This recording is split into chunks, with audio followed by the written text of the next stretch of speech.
Praise lord. దేవుని ఉన్నతమైన నామమునకు మహిమ కలుగును గాక. ప్రభు పేరట మీ అందరికీ హృదయపూర్వక వందనాలు. ఈ ఉదయకాలము దేవుని వాక్యాన్ని విందాం. సమూయేలు మొదటి గ్రంథము 2వ అధ్యాయము 2వ వచనము. యెహోవా వంటి పరిశుద్ధ దేవుడు ఒకడునూ లేడు, నీవు తప్ప మరి ఏ దేవుడునూ లేడు. మన దేవుని వంటి ఆశ్రయదుర్గమేదియూ లేదు. ప్రియమైన వర్లరా, భక్తురాలైన హన్న ప్రార్థన చేస్తుందండి. తాను చేస్తున్న విజ్ఞాపన ప్రార్థనలో మరి ప్రభువును స్తుతిస్తూ ఇలా మాట్లాడుతుంది. మరి యెహోవా వంటి పరిశుద్ధ దేవుడు లేడు అని. మరి ఏ దేవుడు లేదు, ఆశ్రయదుర్గం ఏది కూడా లేదు అని. నిజమే, పరిశుద్ధతలో దేవునే సాటి అండి. ఆయనకి సాటి ఎవరూ లేరు కూడా. ఈ రోజున మరి ఎంతో నమ్మకంతో, ఎంతో ప్రియమైన వాళ్ళ దేవుని మీద ఆనుకుంటే కానీ ఇలా విజ్ఞాపన చేయలేరు.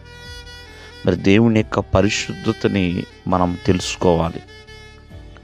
ఈ రోజున ప్రభువుని ఆశ్రయిస్తున్న వారు ఆయన పరిశుద్ధతను ఖచ్చితంగా పొందుకుంటారు. ఈ రోజున ప్రభువు వారిని మనం నమ్ముకోవటం వలన ఆయన మనకి ఒక ఉన్నతమైన ఆశ్రయదుర్గముగా ఉంటాడు. కావున ఈ ఉదయకాలం ముందు ఆలోచించండి. యెహోవా వంటి పరిశుద్ధ దేవుడు ఒకడునూ లేడు. అంటే ఆయన క్రియలలో కావచ్చు, దేవుణ్ణి చేసిన క్రియలు కావచ్చు, అలాగే ఆయన చూపిస్తున్న ప్రేమ కాబట్టి ఆయన ప్రియమైన వల్లరా మనకి రాసి ఇచ్చిన ఈ బైబిల్లో ఉన్న వాక్కులు కావచ్చు, ఇవన్నీ కూడా ప్రభు వారి యొక్క పరిశుద్ధతని తెలియజేస్తున్నాయి. ఆయన ప్రేమ పరిశుద్ధమైనదే, ఆయన క్రియలు కూడా మనకు పరిశుద్ధంగానే ఉన్నాయి. కావున మరి దేవుడు ఎలా పరిశుద్ధంగా ఉన్నాడో ఆయనని విశ్వసించిన వారందరూ కూడా పరిశుద్ధంగా ఉండాలని ప్రభు కోరుకుంటున్నాడు. ఎందుకంటే ఎన్నటికి ఆయన సన్నిధికి పరిశుద్ధతే అనుకూలమండి. అందుకనే ఆ ప్రభువుకున్న ఉన్నతమైన పేరేంటంటే పరిశుద్ధుడు అని. పరిశుద్ధుడని నిత్యము కొన్ని కోట్లానుకొని స్తుతులతో ఆయన పూజించబడుతున్నాడు. అటువంటి దేవుణ్ణి విశ్వసించాలి.